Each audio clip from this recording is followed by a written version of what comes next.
everyone. Welcome to our channel நாளும் நானும் with me bed. இன்னைக்கு நம்ம பார்க்க போற ஒரு ரெசிபி ஒரு சூப்பரான சைட் டிஷ். அந்த சாஃப்டான இட்லிக்கு சாஃப்டான தோசைக்கெல்லாம் சூப்பரா இருக்குங்க. இன்னைக்கு கட்டத்துல நம்மளோட மதர்ஸ்க்கெல்லாம் ஒரு பெரிய சேலஞ்சிங்கா இருக்கிற விஷயம் என்னன்னாக்கா நம்ம கிட்ஸோட ஃபுட்ல இந்த கீரை இன்க்ளூட் பண்றது தான். ஏன்னாக்கா எந்த நாட்டில் நம்ம இப்போ இருந்தாலும் இந்தியாவில் இல்லை யூஎஸ்ல யூகேல எங்கே இருந்தாலும் நம்ம பசங்க ஒரு மார்னிங் அவசரமா ஏதோ ஒரு பிரேக்ஃபாஸ்ட் சாப்பிட்டுட்டு அண்ட் பேக் லஞ்ச் கொடுக்குறோம்னா கூட வெரைட்டி ரைஸ் இல்லை சப்பாத்தி சாண்ட்விச் இந்த மாதிரி தான் நம்மளால கொடுக்க முடியும். அண்ட் தென் ஈவினிங் வந்தாங்கன்னா ஒரு ஹெல்த் ட்ரிங்க் சாப்பிட்டுட்டு ஏதோ ஒரு ஸ்நாக்ஸ் சாப்பிட்டுட்டு அவங்களோட extra curricular activities or tuitions இதுக்கெல்லாம் போயிட்டு வந்த உடனே நைட் ஆகிடும். நைட் டின்னருக்கு நம்ம கீரை சாப்பிட மாட்டோம். ஸோ கீரை கொடுக்க முடியாது. ஸோ மண்டே டு ஃப்ரைடே கட்டாயம் எப்படியாவது ஸ்கிப் ஆகிடுது. அந்த கீரை இன்க்ளூட் பண்ணுறது ஒரு பெரிய சேலஞ்சிங்காக தான் நமக்கு இருக்குது. ஸோ நான் ஃபாலோ பண்ணுற ஒரு டிப் என்ன அப்படின்னாக்கா, மார்னிங்கே நல்ல சூப்பரான கீரை சாம்பார் செஞ்சிட்டோம் அப்படின்னாக்கா 2 இட்லினா கூட அதை கியூப்பாக கட் பண்ணி போட்டு ஒரு பவுலில் நிறைய சாம்பார் ஊற்றி ஒரு ஸ்பூன் வச்சு கொடுத்துட்டோம்னாக்கா குழந்தைங்களுக்கு ஒரு சூப்பர்பான ஒரு ஹெல்தி ஸ்டார்டப்பாக இருக்கும் அந்த டே. அண்ட் நமக்குமே ஒரு ஹாப்பி ஸ்டார்டப்பாக இருக்கும் அந்த டே. ஸோ வாங்க இன்னைக்கு நம்ம பண்ண போகிற ரெசிபி கீரை சாம்பார். அது எப்படி பண்ணுறதுன்னு வீடியோக்குள்ளே போய் பார்க்கலாம். ஸோ ஃபஸ்ட்டு நான் ஒரு குக்கரில் 1/2 கப் துவரம்பருப்பு நல்லா வாஷ் பண்ணிவிட்டு எடுத்து வச்சுருக்கேன்.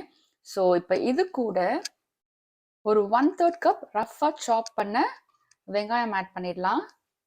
அண்ட் 3 பல்லு பூண்டு ஆட் பண்ணிடலாம். ஒரு 1/2 தக்காளி கட் பண்ணி வச்சுருக்கேன். அண்ட் இன்னொரு ஒரு டிப் உங்கள் எல்லாருக்கும் தெரிஞ்சிருக்கோ, தெரியாதவங்களுக்கு சொல்கிறேன்.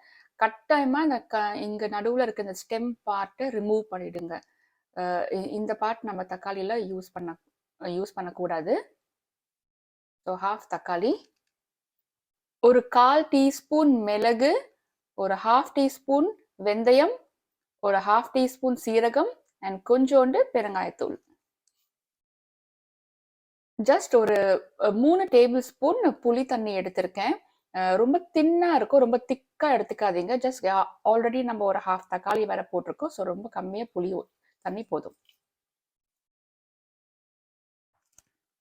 அண்ட் 1/4 டீஸ்பூன் மஞ்சத்தூள் and 1 teaspoon plain chilli powder. நீங்க இங்க சாம்பார் தூள் இருந்துச்சுன்னா சாம்பார் தூளும் யூஸ் பண்ணிக்கலாம். நான் வெறும் பிளெயின் சில்லி பவுடர் அண்ட் தனியா பவுடர் யூஸ் பண்ண போறேன். 2 டீஸ்பூன் தனியா பவுடர்.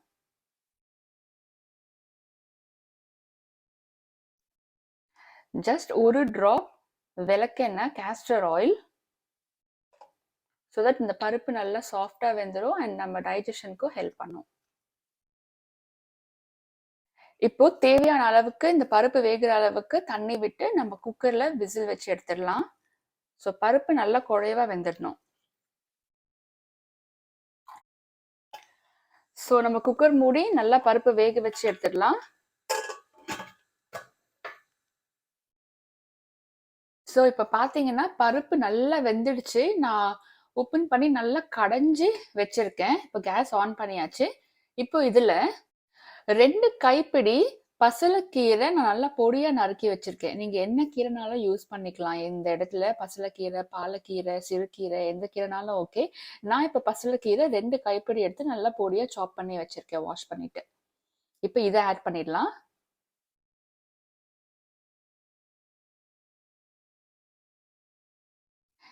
இப்போ இதை நல்லா மிக்ஸ் பண்ணிட்டு இந்த சாம்பாருக்கு தேவையான அளவுக்கு தண்ணி விட்டு ஒரு கொதி விட்டுறலாம். நம்ம உங்களுக்கு சாம்பார் எந்த அளவுக்கு வேணுமோ அந்த அளவுக்கு நீங்க தண்ணி விட்டுடலாம். நான் இந்த கன்சிஸ்டன்சில தண்ணி விட்டுருக்கேன்.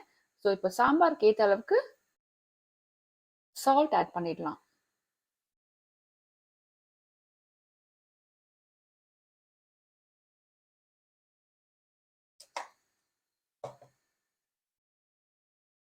நான் இப்போ சின்ன தாளிக்கிற பேன்ல ஒரு 2 டீஸ்பூன் கடலை எண்ணெய் விட்டு வடகம் தாளிச்சு இருக்கேன்.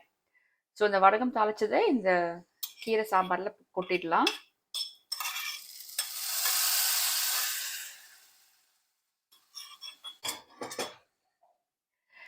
நீங்க இந்த சாம்பாருக்கு வடகம் இல்லாட்டி நல்லா கடுகு உளுந்து கொஞ்சம் ஒரே ஒரு வரமிளகாய் அண்ட் கொஞ்சம் நல்லா பொடியா நறுக்கின வெங்காயம் ப்ரௌன் ஆகுற அளவுக்கு, கோல்டன் ப்ரௌன் ஆகுற அளவுக்கு நம்ம எண்ணெயில வறுத்துட்டு நீங்க போட்டீங்கன்னா, ஓரளவுக்கு அந்த வடகமோட ஃப்ளேவர் குடுக்கும். ஸோ நீங்க அப்படியும் நீங்க செய்யலாம்.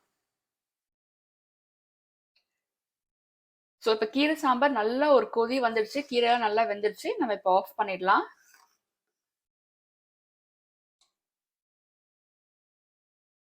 நம்மளோட கீரை சாம்பார் நல்லா சூப்பரா ரெடி ஆயிடுச்சுங்க. இந்த கீரை சாம்பாரோட சுட சுட இட்லி வச்சு சாப்பிட்டீங்கன்னா செம்ம சூப்பரா இருக்கும். நீங்களும் ட்ரை பண்ணி பாருங்க. இந்த ரெசிபி பிடிச்சிருந்துச்சுனாக்கா லைக் பண்ணுங்க, ஷேர் பண்ணுங்க, கமெண்ட் பண்ணுங்க அண்ட் மறக்காம நம்ம சேனலுக்கு சப்ஸ்கிரைப் பண்ணுங்க. இன்னொரு இன்ட்ரெஸ்டிங்கான ரெசிபியோட நான் உங்களை சீக்கிரமா மீட் பண்றேன். Take care and bye bye.